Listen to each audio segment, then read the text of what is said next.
নামডাঙৰ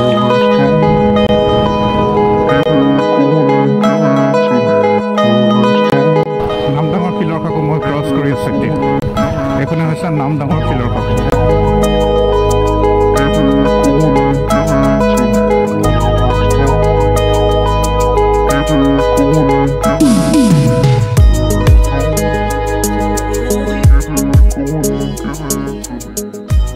নমস্কাৰ, মই শংকৰ আৰু মোৰ চেনেলৰ অন্য এটা ভিডিঅ'লৈ আপোনালোকক স্বাগতম।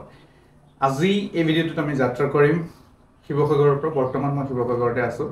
শিৱসাগৰৰ পৰা যাত্ৰা কৰিম তেজপুৰলৈকে, আৰু এই যাত্ৰাত কিছুমান জেগা চাবলৈ চেষ্টা কৰিম যিবোৰ আমি ৰাস্তাত পাই যাম, আৰু সেইবোৰ আপোনালোকক দেখুৱাবলৈ চেষ্টা কৰিম। ৰাতিপুৱাই অলপ ফুৰিলোঁ, যিহেতু মই তলাতল ঘৰৰ সন্মুখতে আছোঁ। ইয়াৰ আগৰ ভিডিঅ'টোত আপোনালোকক দেখুৱাইছিলোঁ কোনটো গেষ্ট হাউচত মই আছোঁ, আৰু ইয়াতে ৰাতিপুৱাৰ পৰিৱেশটো খুব ধুনীয়া, কিন্তু গধূলিৰ পৰিৱেশটো খুব বেয়া। পৰিৱেশটো বেয়া মানে ধৰক ইয়াত হুলস্থুল কিবা কিবি তেনেকুৱা নহয়, বোলে মদ ভাং খোৱা মানুহ আছে তেনেকুৱা ধৰণৰ একো দেখা নাই। কিন্তু ধৰক ৰাস্তাত ষ্ট্ৰীট লাইট এটা নাই, তাৰপিছত আপোনাৰ ভাল পোহৰ এটা নাই। সেইটো ব্যৱস্থা চৰকাৰে ইয়াত লোৱা নাই, আৰু কি কাৰণে লোৱা নাই সেইটো মই নাজানো। কিন্তু গধূলিৰ ইয়াৰ যোনটো পৰিৱেশ, সেই পৰিৱেশটো দেখুৱাই মই এটা ভিডিঅ' অলৰেডি আপলোড কৰিছোঁ। আপোনালোকে সেই ভিডিঅ'টো চাব, লিংকটো ডেছক্ৰিপশ্যনত আছে, নহ'লে মোৰ চেনেলত গৈ পেলাই আপোনালোকে সেই ভিডিঅ'টো চাব পাৰে। চ' অলমষ্ট মই এতিয়া পেকিং কৰিলোঁ। যিটো কামৰ কাৰণে আহিছিলোঁ সেই কামটো কৰিবলৈও মোৰ ইয়াত মন নাই, আৰু সেইকাৰণে মই ইয়াৰ পৰা এতিয়া ওলাম। এতিয়া বৰ্তমান সময় হৈছে 9:30, 9:30 হৈছে, আৰু তেজপুৰ পাওঁতে মোৰ প্ৰায় গধূলি হৈ যাবগৈ। ইয়াৰ পৰা তেজপুৰৰ যোনটো ডিষ্টেঞ্চ হয় এপ্ৰক্স আপোনাৰ ইয়াৰ পৰা ধৰক ছাপ'জ যোৰহাটলৈ 50 কিলোমিটাৰ মই ধৰিছোঁ। তাৰপিছত যোৰহাটৰ পৰা প্ৰায় 170 কিলোমিটাৰ, মানে এপ্ৰক্স আজি মই 210-220 কিলোমিটাৰমান জাৰ্ণি কৰিম। আৰু এই জাৰ্ণিটোত ৰাস্তাত বিভিন্ন ধৰণৰ পৰিৱেশ দেখা পাম, আৰু স্পেচিয়েলি মোৰ আজি ইচ্ছা আছে যোৰহাটৰ ঢেকীয়াখোৱা নামঘৰত সোমাবলৈ। গতিকে আপোনালোকে ভিডিঅ'টো চাই থাকক, আৰু ঢেকীয়াখোৱা নামঘৰৰ যি সুন্দৰ পৰিৱেশ, সেই সুন্দৰ পৰিৱেশ ময়ো চাম, লগতে আপোনালোককো দেখুৱাম। তেনেহ'লে আজিৰ এই যাত্ৰাটো আৰম্ভ কৰোঁ। ৰেডি? আজি একচুৱেলি ৱেডাৰটো বহুত ধুনীয়া, লগা নাই যেন বৰষুণ দিব, কিন্তু অসমৰ ৱেডাৰ ক'ব নোৱাৰি ন, কেতিয়া বৰষুণ দি দিয়ে। তথাপিও মোৰ এই যাত্ৰা কৰিবই লাগিব। আপোনালোকে চাই থাকক ভিডিঅ'টো। আৰু এতিয়া গৈ প্ৰথমতে ব্ৰেকফাষ্ট কৰিম, তাৰপিছত মোৰ যাত্ৰা যিটো হয় সেইটো কণ্টিনিউ কৰিম।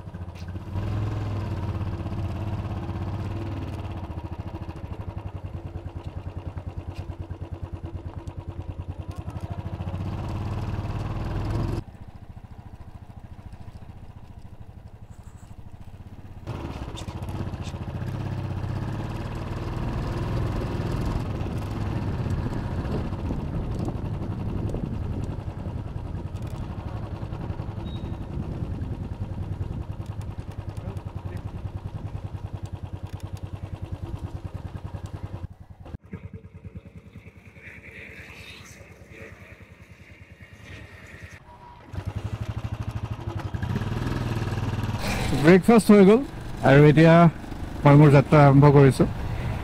আৰু নেক্সট ষ্টপ পইণ্ট হ'ব মোৰ ঢেকীয়াখোৱা নামঘৰ, কিন্তু মই মেইন ৰোড ওলাব লাগিব তেতিয়ালৈকে।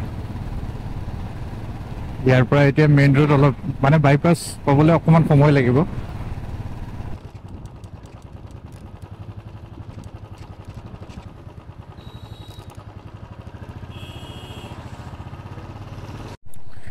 So Nazira this side, Gorikhagar this side, Tolatal Ghor this side. So I have to take right to Nazira le jor rasta eto. Eto rasta goi thakile moi main road to pai jam. Guys, আপোনালোকে নামডাঙৰ শিলৰ খাকো শুনিছে নহয়? এইখন চাওক, নামডাঙৰ শিলৰ খাকো মই cross কৰি আছোঁ এতিয়া। এইখনে হৈছে নামডাঙৰ শিলৰ খাকো।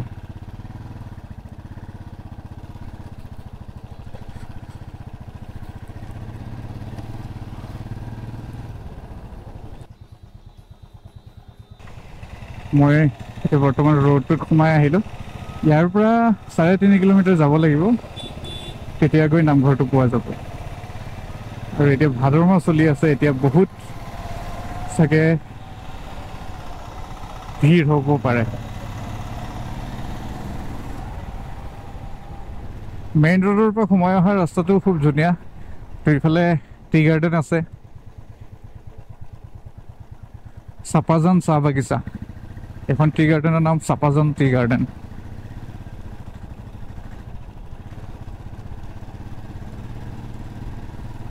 আৰু কিমান মানুহ আহি আছে, ফ্ৰী পাৰ্কিং।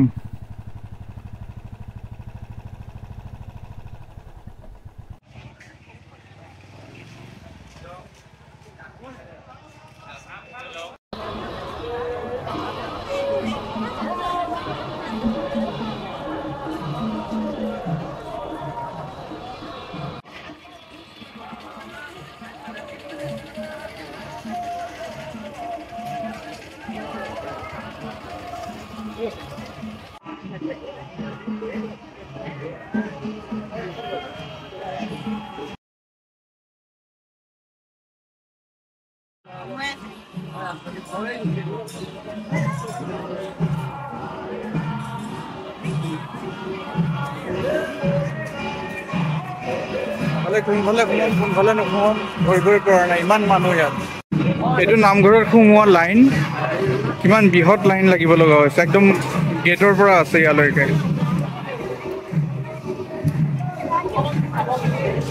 ভাদ মাহত ইয়াৰ ভিতৰত সোমোৱাটো পচিবলেই নহয়, ইমান লম্বা লাইন লাগি আছে ইয়াত।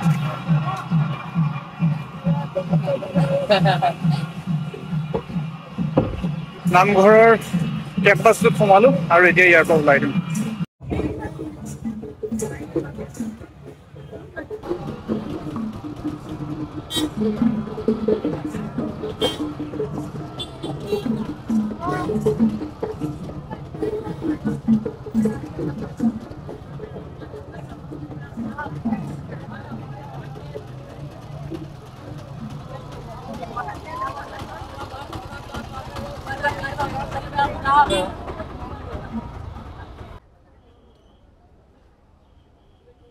এই ঢোলবোৰৰ দাম কেনেকুৱা হয় বাৰু? 6,000 পৰা ষ্টাৰ্টিং। ডিমাপুৰ কঁঠালৰ ন?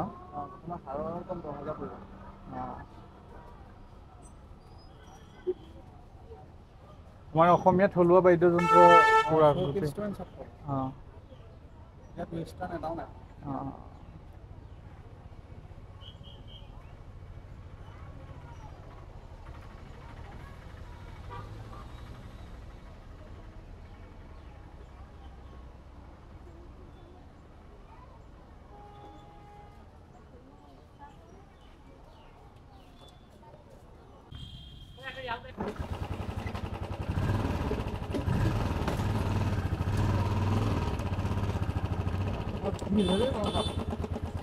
ইয়াত বহুত ভিৰ আছে।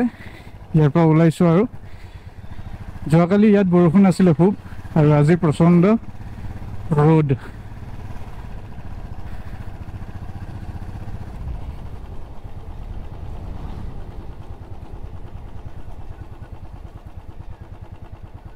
Your speed 36.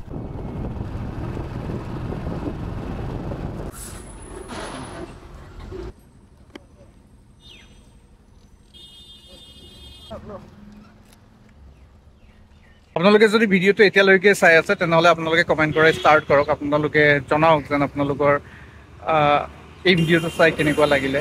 মই দৰ্শন কৰিলোঁ আৰু মই ভবা নাছিলোঁ ইমান সোনকালে যেন মই আহি এই জেগাডোখৰ পাই যামেই। এতিয়া 1:55 হৈছে, 2টা বজাই নাই, আৰু মই ভাবিছিলোঁ কি গধূলি হৈ যাবগৈ, আৰু এতিয়াও ধৰক গধূলি হ'বলৈ আমাৰ ইয়াত বহুত সময় আছে। আজিকালি গৰমৰ দিন, তো 6টা বজালৈকেতো আৰামত পোহৰ হৈ থাকে। আৰু ইয়াৰ পৰা তেজপুৰ পাওঁতে মোক লাগিব এপ্ৰক্স 1.5 ঘণ্টা, 1 ঘণ্টা 1.5 ঘণ্টা লাগিব, বহুত বেছি সময় নহয়। তো লাঞ্চটো মই ঘৰতে গৈ পেলাই কৰিব পাৰিম। গতিকে ইয়াতে আৰু 5-10 মিনিট ৰওঁ, আগত নৰওঁ, ডিৰেক্টলি তেজপুৰ পাই যাম। ব্লগটো শেষ হ'ব আৰু বেছি সময় নাই। আপোনালোকে কমেণ্ট কৰি ষ্টাৰ্ট কৰক। আপোনালোকে জনাওক আপোনালোকে মোৰ এই জাৰ্ণিটো কেনে পালে, আৰু মই চেষ্টা কৰি যাম ইয়াতকৈ ভাল ব্লগ বনাবলৈ। প্ৰতিদিনাখনে এই চেষ্টাটো থাকিব।